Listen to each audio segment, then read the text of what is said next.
Hello everyone, it's Jennifer from Ranching and Roots, and it is a windy day here in southwest Missouri. It's early February. We had a pretty big snowstorm about a week and a half ago, but the snow is finally starting to melt, the sun is shining, and it's time to get outside and see what needs to be done. I know it seems kind of crazy to think about gardening when there is still snow on the ground, but it is time to get those early spring crops, the seeds started. So I thought today we would take you around and show you what we've got going on in the garden. We'll show you the new site where the greenhouse is going to go, and we will also be starting some seeds with you today. So up until this year we've had two garden beds. They're both about 20 by 60 each.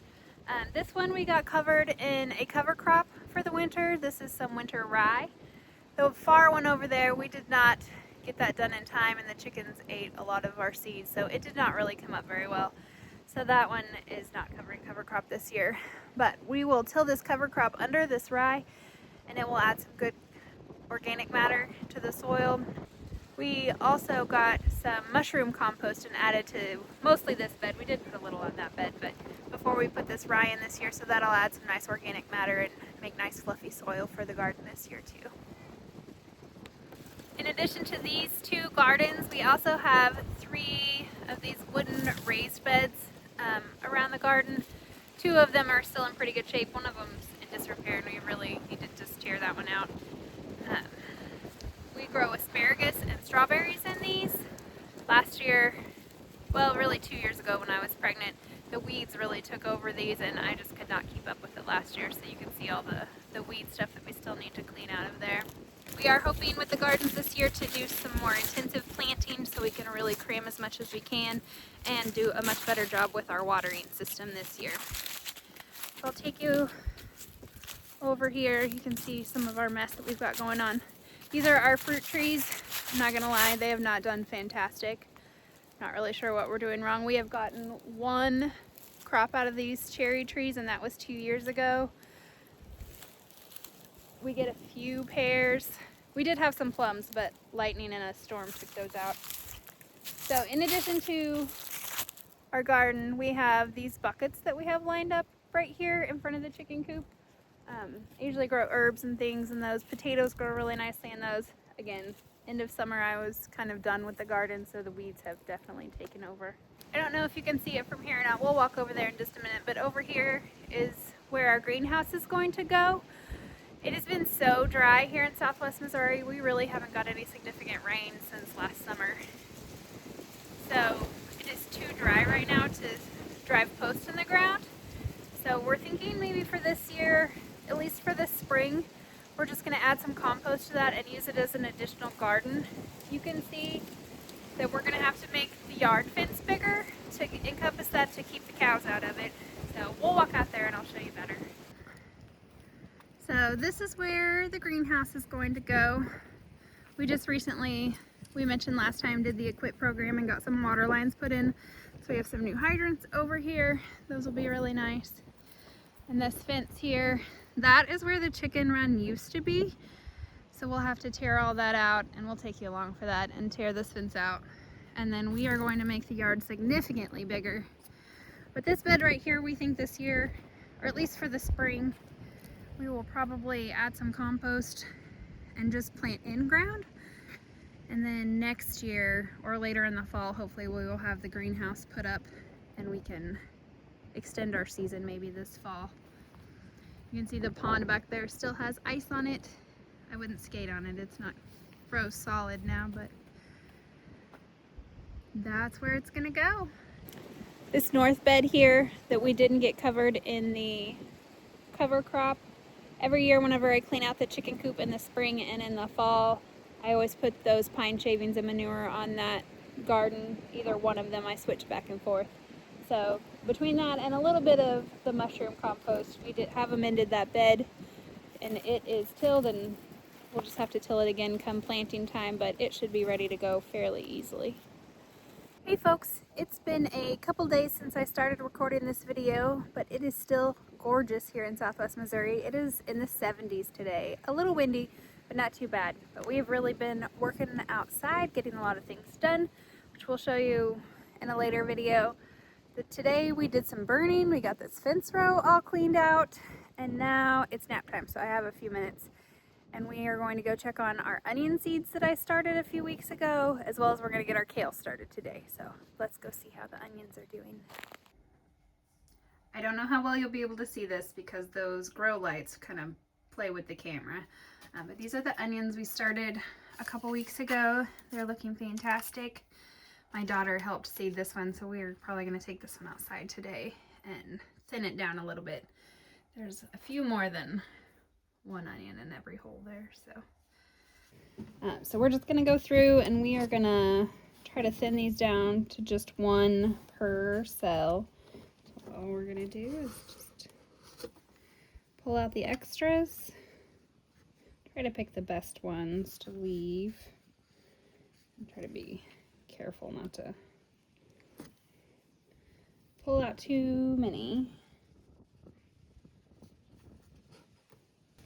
This is hard for me. I am a waste not, want not kind of person, so thinning these out is always difficult for me. I may even try to throw these in a bucket. Who knows what kind of weather we're gonna have, and just see. If they live, they live. If they die, they die. Onions have really resilient roots. Like, they are very strong. Like, you can kind of pull on them without breaking them. So you can also like sow these in like a big bunch, like, you know, just really thick, and then come planting time you can just pull them apart because the roots really don't tangle up with each other. And we're all done. We got them all thinned out to just one plant per cell. That'll give them plenty of room and plenty of nutrients. I'm going to fertilize them again tomorrow. And I'm going to go get the other tray and get it done, and then we'll start working on the kale. Okay, so we found a nice place in the yard, not too much sun, to get started here. So I've just got a bucket here. This is just a cheap bucket. And some seed starting mix. I think there's a little potting soil in here too. So I've added a little bit of water, so we're just gonna mix that around. Make sure it's just moist. You don't want it to wring out in your hands, but just plenty damp.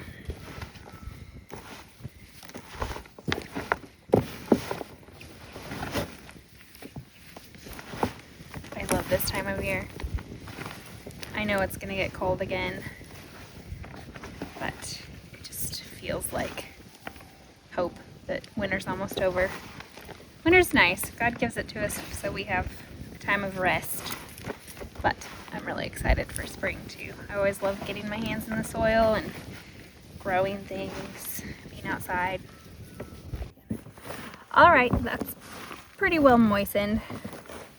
So we are gonna fill our pots.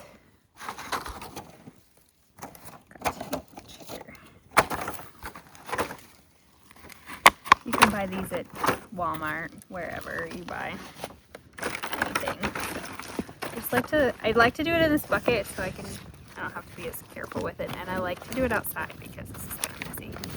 So just gonna shake it down, break up any big clumps.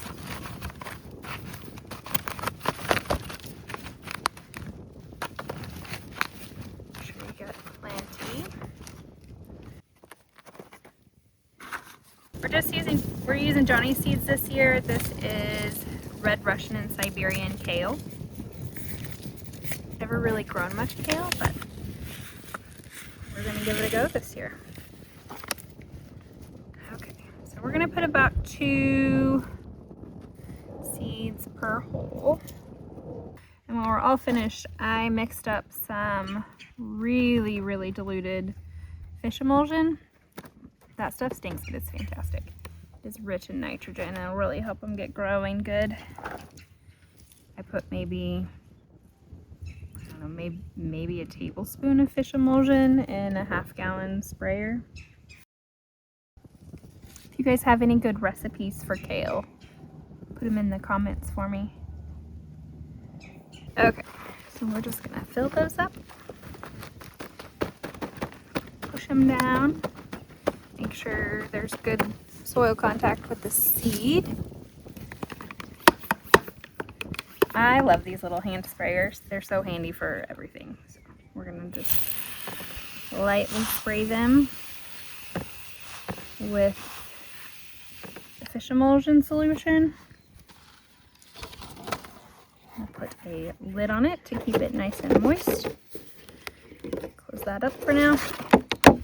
And then we will label these. Don't forget to label your seeds. You think you'll know what they are, but then you forget and you won't. So I did go ahead and plant those onions. I'm sure they'll die because it's still February in Missouri, but they'll die for sure if I just throw them away. So we'll see what happens. So I got to looking at my Seed Time app, and it has me planting lettuce, cabbage, and oregano in just a few days too. So we're gonna go ahead and get those seeded. My handy helper is up from her nap. No, put it over here, this one. Okay, now there's 2 in there.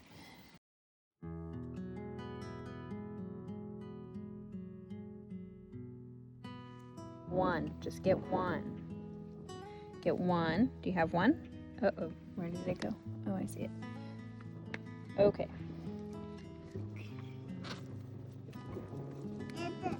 Yeah, you did it. All right, try again. Get another one. Got that one? Now, put it in this hole right here. Can you get it? Put it in this hole right here. There we go. All right, can you get one? All right, put it in this hole right here.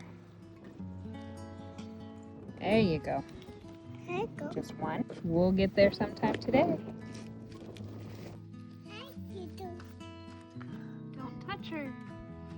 There's a honeybee, one of our honeybees. I think she's licking the water off of the leaf where you watered the garlic.